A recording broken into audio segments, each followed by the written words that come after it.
Hello dear students. तो आज की इस वीडियो में हम राइमर टीमन रिएक्शन के बारे में समझेंगे कि राइमर टीमन रिएक्शन क्या होती है, उसमें क्या रिएक्टेंट्स होते हैं और उनसे क्या प्रोडक्ट्स बनता है। साथ में उनके जो नेम होंगे वो तो हम जानेंगे ही। तो फर्स्ट ऑफ ऑल तो हम देखेंगे कि एनसीईआरटी में इस रिएक्शन को किस तरह से लिखा गया है। उसके बाद हम देखेंगे इन शॉर्ट में वन स्टेप में हम इस रिएक्शन को किस तरह से लिख सकते हैं और उसको याद कर सकते हैं। और लास्ट में हम आपको दो रिएक्शन कराएंगे जो कि होंगी राइमन टीमन रिएक्शन ही, और उनकी ट्रिक भी आपको बताएंगे कि आप इस ट्रिक के द्वारा अपने इन रिएक्टेंट से अपने इन प्रोडक्ट्स को प्राप्त कर सकते हैं, वो भी राइमन टीमन रिएक्शन ही है। तो आइए फिर शुरू करते हैं फिर आज की अपनी ये वीडियो।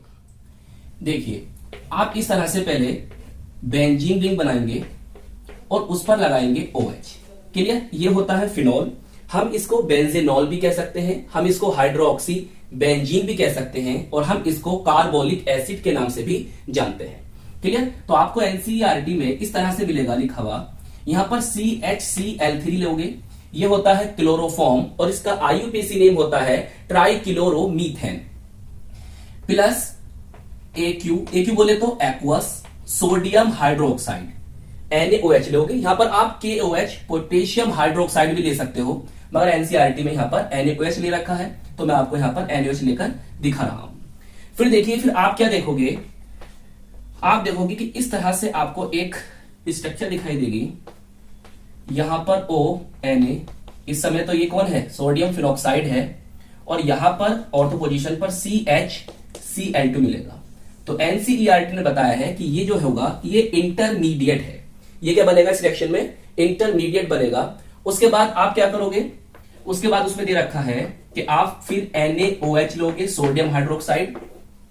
तो क्या होगा, देखिए इस तरह से आप ONa, ये नेगेटिव और ये पॉजिटिव, और यहां पर जो आ जाएगा ना CHO ग्रुप आ जाएगा। क्लियर? NaOH लोगे, यहां पर क्या आ जाएगा, CHO ग्रुप आ जाएगा। उसके बाद एनसीईआरटी आपको बताती है कि आप क्या कीजिए, उसके बाद आप कर दीजिए यहां पर एसिडिफिकेशन। क्या करेंगे आप, एसिडिफिकेशन करेंगे, जिससे यहां से Na पॉजिटिव निकल जाएगा और H पॉजिटिव को आप यहां पर जोड़ दीजिए। इस तरह से याद कर लेंगे और ये बन जाएगा आपका इस रिएक्शन का प्रोडक्ट। इसे क्या कहते हैं, इसे हम कहते हैं सैलिसल्डिहाइड। क्या कहते हैं, सैलिसल्डिहाइड कहते हैं। और देखें तो इसकी प्रायोरिटी क्या होती है, इससे ज्यादा होती है। तो फिर ये रिंग किसकी हुई, बेंजल्डिहाइड की हुई, और ये जो है इसके तुलना में कहां पर है, ऑर्थो पोजीशन पर है। तो हम इसे कह सकते हैं ऑर्थो हाइड्रोक्सी बेंजल्डिहाइड। क्या कह सकते हैं हम इसको, ऑर्थो हाइड्रोक्सी बेंजल्डिहाइड। सैलिसल्डिहाइड तो इसका नेम आप जानते हो, फेमस नेम है। अब नंबरीकरण हम करें तो 1 और 2, तो पोजीशन नंबर 2 पर है, तो हम इसे 2 हाइड्रोक्सी बेंजल्डिहाइड भी कह सकते हैं। तो हम इसे सैलिसल्डिहाइड भी कह सकते हैं, ऑर्थो हाइड्रोक्सी बेंजल्डिहाइड भी कह सकते हैं, और 2 हाइड्रोक्सी बेंजल्डिहाइड भी इसको कह सकते हैं। तो एनसीईआरटी में आपको बताया है कि आप फिनोल लीजिए, क्लोरोफॉर्म लीजिए, प्लस एक्वस जलीय NaOH लीजिए, आपको ये इंटरमीडिएट बनेगा। फिर आप NaOH से रिएक्शन कराइए, आपको ऑर्थो पोजीशन पर CHO ग्रुप मिल जाएगा। फिर आप एसिडिफिकेशन करा देंगे तो आपको आपका मेन प्रोडक्ट ऑब्टेन हो जाएगा। क्लियर? चलिए आप इसे नोट कीजिए। अब मैं आपको एक स्टेप में ये रिएक्शन लिखना सिखा देता हूं। देखिए, अगर आप चाहते हो तो इस तरह से भी रिएक्शन लिख सकते हो, या आपके एग्जाम में रिएक्शन कंप्लीट करने आपको मिल गई, रिएक्शन आपकी कंप्लीट करने भी आती है ना, वो मिल जाए, तो उसे कैसे करोगे भाई। इस तरह से लिखा हुआ मिला आपको, यहां पर मिला CHCl3 प्लस एक्वस NaOH, मैंने बताया यहां पर KOH पोटेशियम हाइड्रोक्साइड भी ले सकते हो। अगर आपको इतना भी लिखा हुआ मिलता है तो यहां प्रोडक्ट क्या बनेगा, आपसे पूछ सकता है, आपके एग्जाम में, आपके MCQs में पूछ सकता है, या रिएक्शन कंप्लीट करने आपको दे सकता है। तो आपको याद रखना कि प्रोडक्ट हमारा ये बनेगा। क्लियर? फिर देखिए आपने क्या करा, आप फर्स्ट ऐसे लेंगे, इतना भी लिखा हुआ आता है, जब भी आप याद रखना कि ये रिएक्शन जो है राइमर टीमन रिएक्शन है। सही? फिर दूसरी बात आप क्या करोगे, इसका एसिडिफिकेशन करोगे, और यहां पर आपका इस तरह से ये प्रोडक्ट ऑब्टेन हो जाएगा। क्लियर? तो देखिए, एक स्टेप में आप इस तरह से रिएक्शन याद कर सकते हो। फिनोल लीजिए, नंबर 1 क्या करोगे, CHCl3 क्लोरोफॉर्म लोगे, प्लस एक्वा सोडियम हाइड्रोक्साइड या KOH ले सकते हो। फिर दूसरे नंबर पर एसिडिफिकेशन करा और आपको क्या बन जाएगा, बेंजल्डिहाइड, आपको सैलिसल्डिहाइड ऑब्टेन हो जाएगा। बताइए, ये एनसीईआरटी में आपको दे रखी रिएक्शन है, ये मैंने आपको एक स्टेप में रिएक्शन लिखकर बताई है कि आप इस तरह से भी याद कर सकते हो या आपके एग्जाम में इस तरह से भी पूछी जा सकती है। तो आप किस तरह से इस रिएक्शन को कंप्लीट करोगे, अगर कंप्लीट करना पूछ लेता है तो। चलिए अब इसे आप जल्दी से नोट कर लीजिए। इसके बाद जो 2 रिएक्शन मैंने आपको बताई थी वो और समझा देता हूं, वो भी रायमंड टीमन रिएक्शन ही है। देखिए, चाहो तो आप इस तरह से भी इस रिएक्शन को याद कर सकते हो। यहां पर ये कौन है, इसका नेम तो बता चुका हूं, फिनोल है। अगर आप चाह रहे हो तो आप ये भी लिख सकते हो, C6H5OH लिख सकते हो। क्लियर, फिनोल है। आपको करना है क्लोरोफॉर्म लेना है, CHCl3 ले लिया, प्लस हमने वहां पर NaOH लिया था, हम KOH भी ले सकते हैं। तो चलिए यहां पर ले लेते हैं KOH। अब देखिए आप ट्रिक समझिए, अब आप ट्रिक सी देखिए किस तरह से ये आपके रिएक्टेंट्स हैं और किस तरह से आप अपने प्रोडक्ट्स को ऑब्टेन करोगे। तो ध्यान से समझो, बहुत ध्यान से देखिए। ये यहां पर कितने Cl है, 3 Cl है, 3 Cl है। आप यहां पर 3 लगा दीजिए। लगा दिए तो आप जान गए होंगे क्या करना होगा हमें, यहां से निकाल दो तो यहां से 3KCl पोटेशियम क्लोराइड निकल गए। अब जरा ध्यान से समझो, यहां पर आपके पास 3OH है, मैं उनको इस तरह से लिख लेता हूं। ठीक है, इस तरह से मैं लिख लिया उनको। अब देखिए यहां से ये OH और यहां से ये H, बताइए क्या बन गया, यहां से बना क्या, H2 बन गया। बोलिए H2 बन गया। अब देखो इससे अभी कुछ मत करो, आप यहां से उठाकर लाएंगे, ये CH है, इसको लिया है, और यहां पर ये O बचा है, इसको ले जाओ, तो ये CH बना। ठीक है, अब ये CH जो होगा वो यहां पर ऑर्थो पोजीशन पर जाकर लगेगा। कहां पर लगेगा, ऑर्थो पोजीशन पर। तो यहां से एक हाइड्रोजन निकलेगा, यहां से एक हाइड्रोजन निकलेगा, जब ही तो ये आएगा यहां पर। क्लियर, अब वो हाइड्रोजन माना ये आ गया और यहां से उसने OH को देखा और ये H, तो बताओ क्या बन गया, H2O। तो कुल कितने मॉलिक्यूल बने, 2H2O यहां से निकला। अब देखिए आपके पास क्या बचा, आपके पास यही तो बचा CHO, इसको लाकर यहां लगा दो। क्लियर, यहां पर जब आप लगाओगे तो क्या बनेगा, जो मैंने आपको इसका नेम बताया था, सैलिसिल्डिहाइड। क्लियर, ऑर्थो हाइड्रोक्सी बेंजल्डिहाइड भी कह सकते हैं या 2 हाइड्रोक्सी बेंजल्डिहाइड भी कह सकते हैं। ये थी इसकी ट्रिक। और याद रखो ये जो रिएक्शन है ये इलेक्ट्रोफिलिक सब्स्टिट्यूशन रिएक्शन का एग्जांपल है। याद रखना क्या है, ये इलेक्ट्रोफिलिक सब्स्टिट्यूशन रिएक्शन का एग्जांपल है। अब एक समझने वाली बात, बहुत ध्यान से समझिए, बहुत ध्यान से देखिए।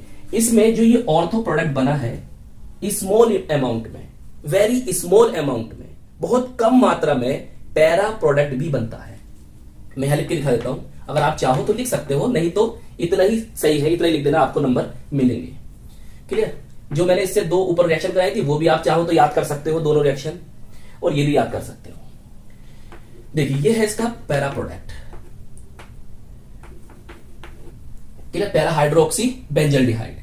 अब इन दोनों में मेन प्रोडक्ट क्या है, देखिए इन दोनों में जो मेन प्रोडक्ट है वो कौन है, आपका ऑर्थो वाला है।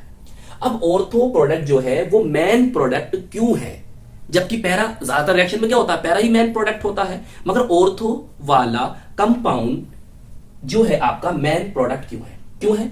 देखिए इनमें जो आप ये देख रहे हो ग्रुप, यहां पर क्या होता है, कौन सा बॉन्ड बनता है, एक हाइड्रोजन बॉन्ड बनता है, और कौन सा वाला हाइड्रोजन बॉन्ड बनता है, इंट्रामोलिक्यूलर हाइड्रोजन बॉन्ड। तो इसमें इंट्रामोलिक्यूलर हाइड्रोजन बॉन्ड बनने के कारण ये ऑर्थो वाला जो प्रोडक्ट होता है मेन प्रोडक्ट होता है। आपको दिखा भी देता हूं मैं, देखिए ध्यान से समझेंगे इस बात को।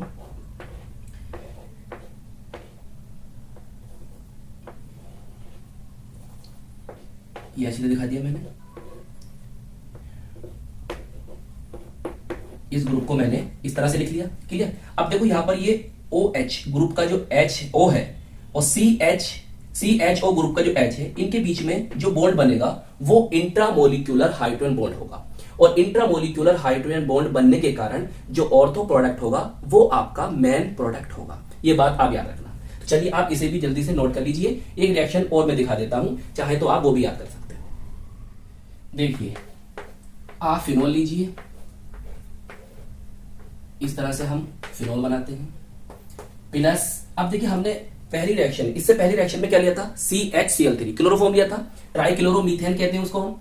अब यहां पर हम लेते हैं CCl4, इसे कहते हैं कार्बन टेट्राक्लोराइड। क्या कहते हैं, कार्बन टेट्राक्लोराइड, और इसका आईयूपीएसी नेम क्या होता है, टेट्राक्लोरोमीथेन। क्या नेम होता है, टेट्राक्लोरोमीथेन। तो CCl4 आपने लिया, प्लस KOH या NOH ले लो। अब रिएक्शन की ट्रिक कुछ इस तरह से आप याद रखना, किस तरह से याद रखेंगे, देखिए ये कितने हैं आपके पास, 4 है, 4Cl है, यहां पर आप 4 लगा दो, लगा दिया। इसे देखने के बाद आपको क्या लगा, यहां से क्या होगा 4KCl निकल जाएगा, क्लियर। 4KCl क्या हो जाएगा, यहां से निकल जाएगा।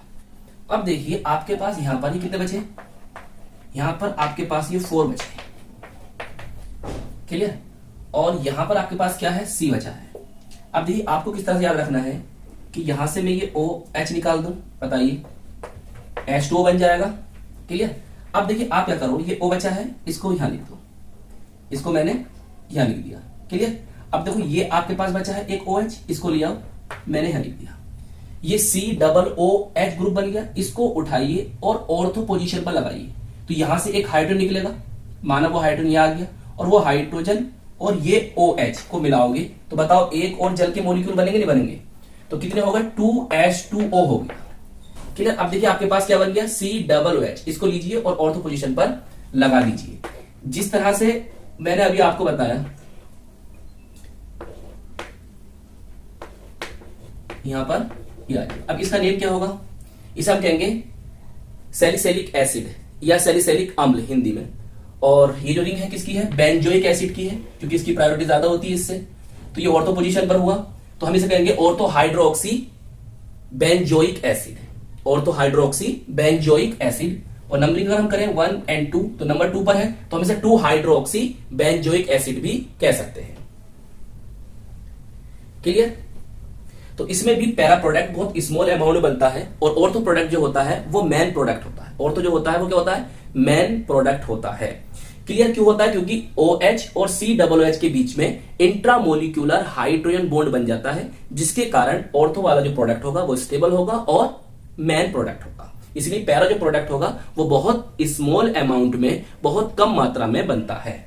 चलिए इसे भी आप नोट कर लीजिए, और अगर लिखना चाहे तो प्लस करके लिख सकते हैं, वैसे कोई फर्क नहीं पड़ने वाला है। तो आई होप ये वीडियो आपको पसंद आई होगी। तो आज हमने क्या सीखा, आज हमने रायमन टीमन रिएक्शन को सीखा, NCERT में किस तरह से रिएक्शन थी उसको सीखा, इन शॉर्ट हम इस रिएक्शन को कैसे याद कर सकते हैं उसको सीखा, और साथ में अगर आप इस तरह से इस रिएक्शन को याद करना चाहते हैं तो हमने आपको इस तरह से 2 रिएक्शन करके दिखाई, और साथ में उनकी ट्रिक भी बताई, और साथ में इनके रिएक्टेंट्स और प्रोडक्ट्स के नेम भी जाने। तो आई होप ये वीडियो आपको बहुत पसंद आई होगी। हम मिलेंगे आपको इसकी नेक्स्ट वीडियो में।